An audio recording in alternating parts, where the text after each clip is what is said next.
Hello, everyone. Dr. Vicky here, speaking to you from the Seeds of Transformation Healing Center. It's time for Taroscopes again.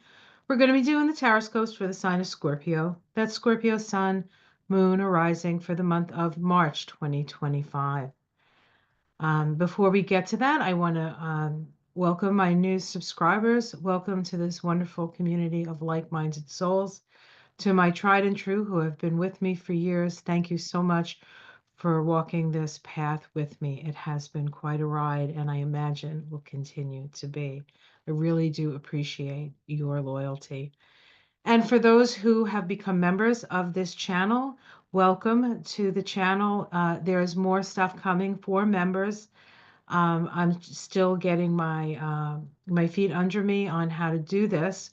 So thank you for your support and for your patience up to this point anyway. Okay.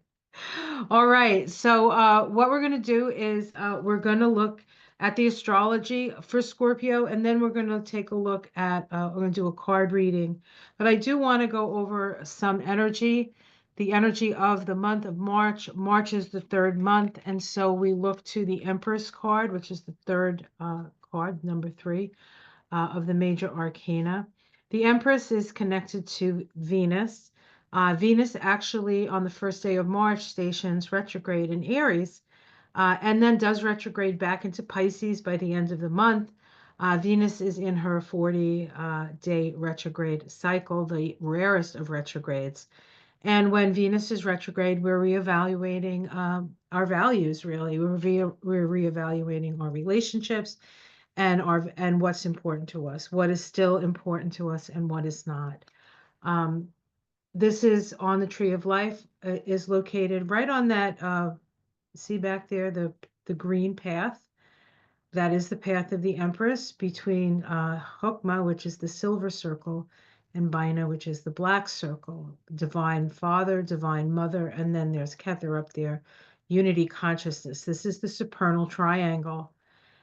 This is, 1, 2, 3, go kind of energy, right? This is a manifestation energy and the path of creative visualization. So creative visualization becomes a very powerful tool this month.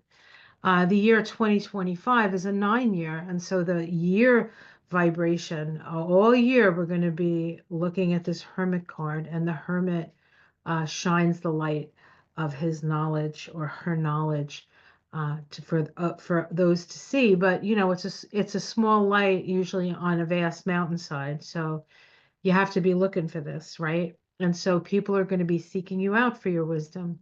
And so it is time to put your, there's a expression, put your shingle out, when you become a doctor. Oh, I put out my shingle. Well, this is it's time to put out your shingle. Only your shingle is the wisdom that you hold. There needs to be a lot of wisdom as we move forward through these unprecedented, really, times. And we'll see that even in the astrology. And then when you add these two vibrations together, we get a third vibration, which is the vibration specifically for March 2025, and that's the Hanged Man. Now, the Hanged Man on the Tree of Life sits right here between Gabura and Hod. This is Mars, this is Mercury. This is associated with Neptune, the planet Neptune.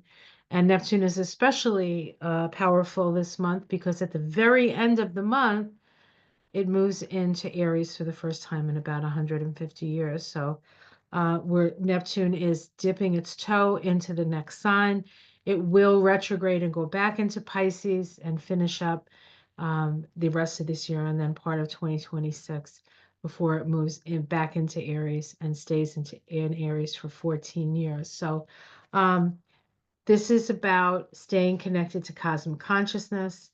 This is the serenity prayer. You can see that we're kind of stuck, right? We're not able to move about the cabin freely here.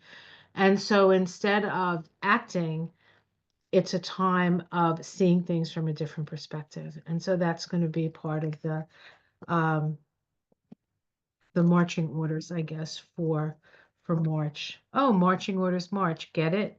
For the marching orders. Anyway, all right, I'm going to use the Crow Tarot for Scorpio. I always use the Crow Tarot for you guys. There's a couple of tarots that I tend towards with Scorpio, and of course the Crow is one of them.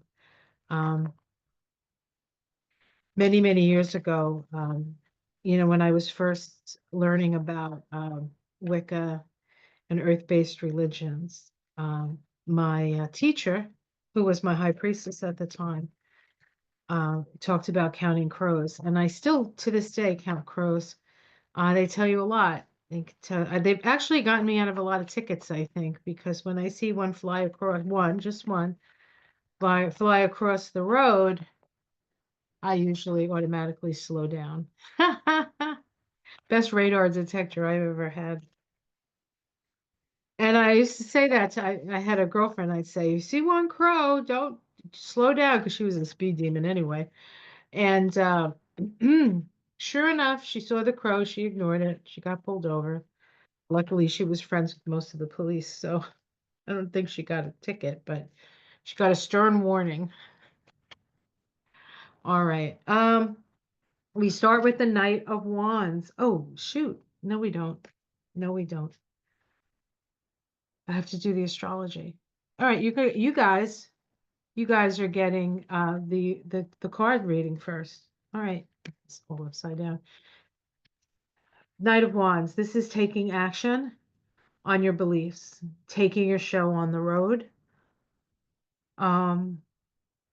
There's a proselytizing energy with this night, but it is a night that is a bit of a true believer. This is the true believer night, and is out for expanding his perspective.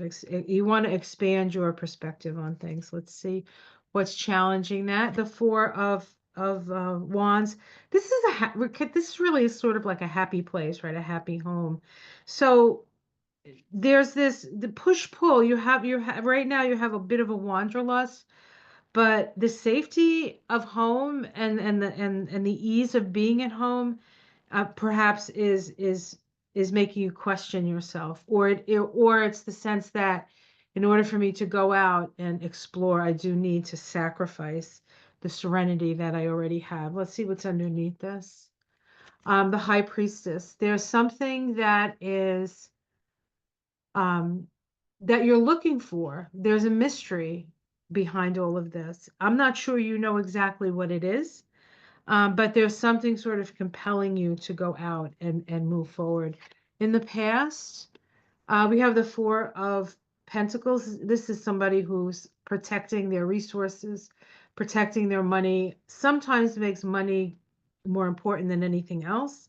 The money, you can see the money in this case, this crow has the money, but it prevents the crow from flying, right? So this can also be this sense of, I have ease now, like, shouldn't I just be sitting still, right? Okay, let's see what's in the sky. Justice. Wow, the High Priestess at the bottom and Justice at the top.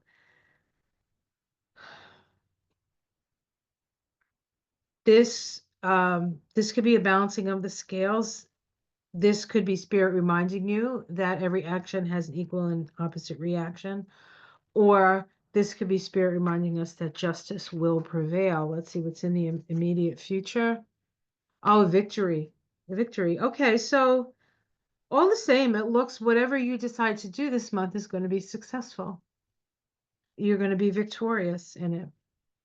How it's seen from the outside, you are the king of your domain. People see you as in charge of yourself and your life. Your domestic situation, Two of Cups, relationship. This is working on relationships. A good card. It's a love card. It's a compassion card.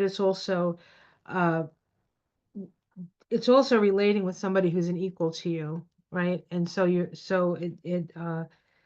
there's more at stake when that happens, I think. Uh, hopes and fears, the Chariot. This is about fast movement.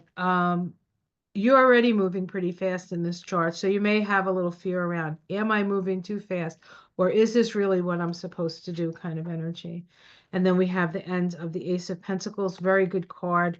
New projects, new things. I think it's worth leaving your house for this, right? Let's see if we can get a major arcana.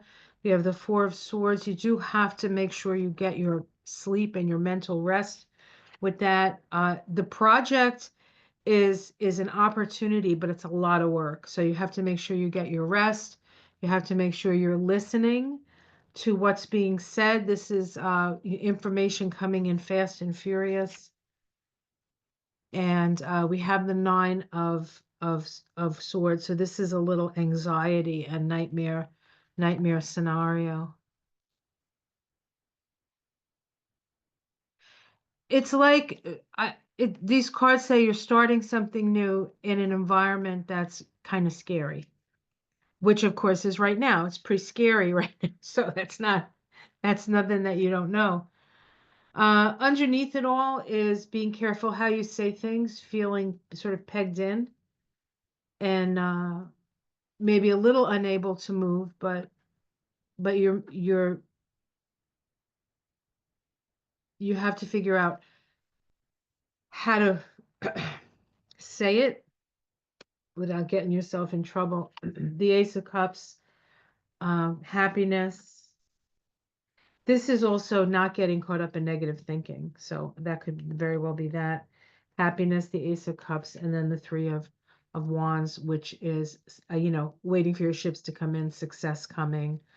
So this is another sort of success card.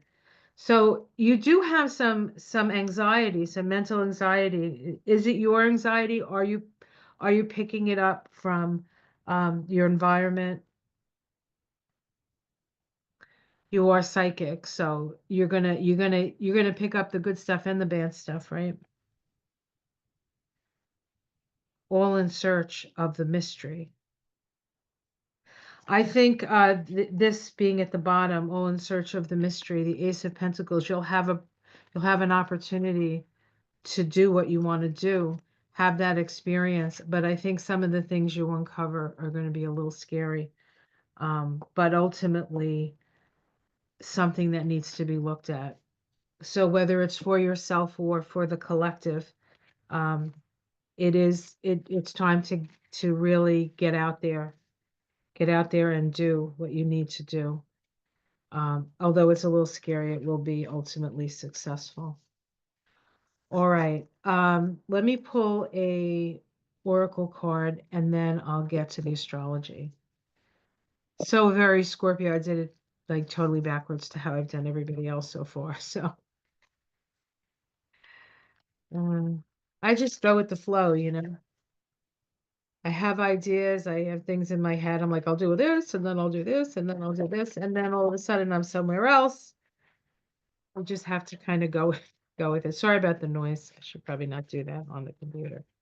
I'm sure it sounds, if you're listening on earbuds or something, I'm sure it's very dis disturbing. All right, let's see. Oh, I think I like this one. Porcupine spirit. Porcupine. Time for a beginner's mind. Time for a beginner's mind. Well, you're certainly starting something new, so definitely we'll have a beginner's mind. Okay, let's see what it says in the little book here. Porcupine. Porcupines are so cute. I don't think I'd want to be on, the wrong side of the spines, but when porcupine spirit calls your name, you are being asked to adopt a beginner's mind and to approach situations with innocence and curiosity. The old confining stories no longer have hold on you. Life is full of surprises, hiding in plain sight. Looking at the world afresh with new eyes can help you find what you have been seeking, whether it is a relationship, an opportunity, or evidence. Sorry. That you have all you need right now to co-create whatever you desire. Porcupine asks you to be playful and have a childlike curiosity. The protective message for this is, are you feeling prickly and defensive lately? I don't know. Are you a Scorpio? I should have said that. Now I'm afraid I actually said that. I love Scorpios. Okay. And assuming you will be hurt before you have seen any sign that such a reaction is called for. Now that definitely sounds like Scorpio. Okay. Perhaps an old sense of guilt or shame is causing you to be cynical and wary when you are meant to be open and curious. Self-protection is a good thing, but you may be protecting yourself from something that will not actually harm you, but instead will bring you abundance, happiness, and love. And really, that's what the card said. The card said there's opportunity out there. You just have to be willing to get out of your comfort zone a little bit for that. All right, well, let's see if the astrology says the same thing. Yeah, okay. All right, let's pull up the astrology. Okay, let's find Scorpio. All right, Scorpio. Look, we have a crow. Oh, isn't that funny? All right, Scorpio, fixed water. I desire. Oh, yes, Scorpio does desire. Co-rulers Mars and Pluto. Mars and Pluto. Mars and Pluto are kind of in an opposition to each other. It's not going to be exact until April, but they've been in this sort of oppositional energy because of Mars retrograde cycle back in from December to February, and um, Pluto being in at the beginning of Leo, and the retrograde started in Leo and moved into Cancer, and then will come back and is on its way back now. So the tension of an opposition of Pluto and Mars uh, is long standing, and so you've been as a Scorpio in this position of observation, I think, more than anything else, and really sort of seeing how things are precipitating out, not just in your life, but in the world in general. All right, so we have the sun in Pisces. Pisces is your fifth house. This is the house of creative self-expression. It's also the house of children. It could also be the house of fun. And so you could be having a little bit of fun. You see Saturn is there. There is going to be a full moon in Virgo, and with the sun opposing. The day before that full moon, we have Saturn conjoining the sun. That's a reality check. So you get a reality check, and then a full moon brings illumination. This is the axis in your chart of love, and the signs of the full moon is Virgo and Pisces, which is about healing. So this is an opportunity to become aware of something that you can actually do some healing around when it comes to love, the love you give and the love you receive. Mercury makes a conjunction to Neptune. Here's Mercury, here's Neptune. Neptune is going to be sitting at the last degree of Pisces until the very, very end of the month when it moves into Aries for the first time in about 150 years. So that's a big deal. But Mercury is going to conjoin Neptune, and then Mercury is going to move into Aries. Later in the month, Mercury stations retrograde, and by the end of the month, we have Neptune conjoining Mercury again. So we have this Mercury conjunct Neptune at the beginning of March, excuse me, and the end of March, sort of like bookends. And of course, Mercury is our minds, Neptune is the great cosmic sea. This is another indication that we really need to stay connected to source during this period. There isn't much else we can do but bear witness and look at the whole thing from a different perspective. The sun conjoins Saturn at 23 of Pisces, and then the next day we have the full moon. Now, the full moon and the new moon are eclipses. We're back in eclipse season, so this is going to be pretty intense. Last year we had eclipse season. Remember, we had that eclipse that went across America again, creating an X with the eclipse from 2017. Yeah, interesting days. There's a song by the Doors that comes to mind. Strange days are falling. Yeah, aren't they though? Okay. Well, of course, you're no stranger to strange days. You're a Scorpio. It can get pretty strange in Scorpio land, can it? I do want to point out that the nodes now are going to be in your fifth and your 11th house, with the North Node in Pisces in the fifth, and the South Node in Virgo in the 11th. South Node in Virgo, letting go of perfectionism. North Node in Pisces is about forgiveness and healing and reimagining. And so it's a very creative, this is a lot of creative energy and a very creative part of your chart. So utilize that to the best of your ability. Mercury stations retrograde at 10 of Aries.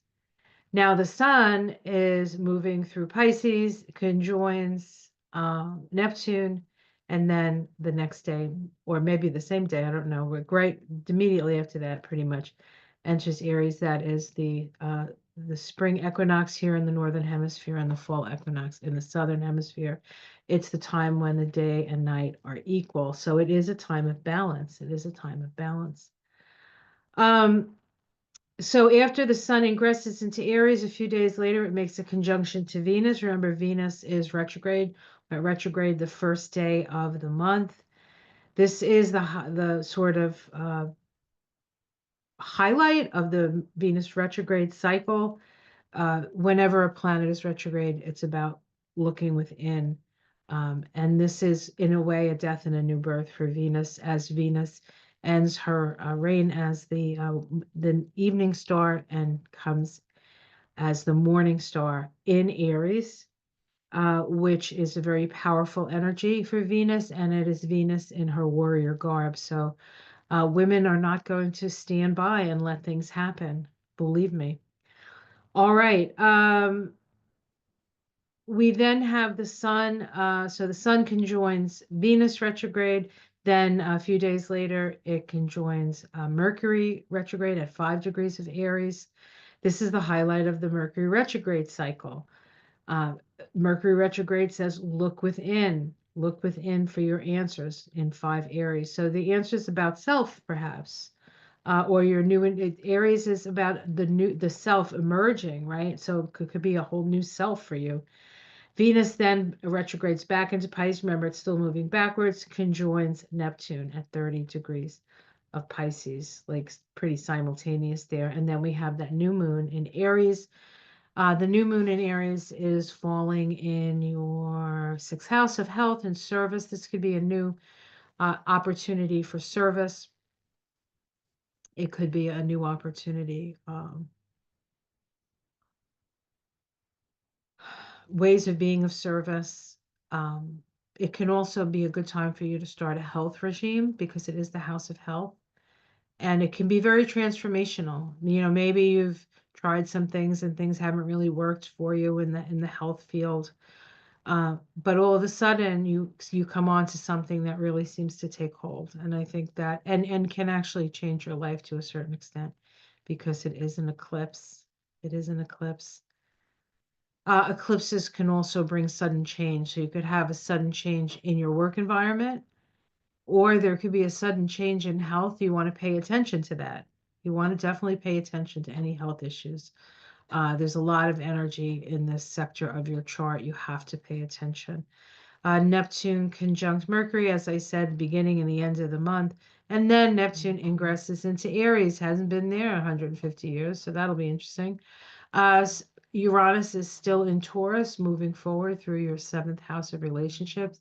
Jupiter is now moving forward in Gemini again, in that eighth house of shared resources. There's an expansion here of your shared resources, perhaps. This is also insurance. So you could be getting some insurance money, and there's so many, things going on in the outer world there with climate change and floods and fires and that if things have been sort of stuck, you getting the money or the insurance money, that could change now that Jupiter is moving forward. Mars is in Cancer. He is moving direct and will be in Cancer for the rest of the month, moving direct in that ninth house. Mars in Cancer can be very emotional. So you can be very emotional around issues of trust, truth, justice, and fairness. Let's see, anything else? Pluto in the fourth house, there for 19 years. Um, unearthing things for you, Scorpio. But you like that. You like to dig deep. And Pluto in the fourth house is digging you, baby, digging you. All right. I think I covered everything. Yes. All right. Excellent. So that is the look for the month of March 2025 for you, Scorpio. So it sounds like it's going to be a pretty interesting month for you. I'll be curious to see what is it? What new things are coming your way? What experiences have you decided to, go? Just do it kind of mantra there. So great. I think it's going to be a good month for you, Scorpio. Be careful though. It we can have fantastic, beautiful months and fantastic, beautiful lives, but we are in the midst of great change, and that makes people very frightened. And people who are frightened can be dangerous. So just be aware of that. Take care of yourself, and I'll see you again next month. Namaste.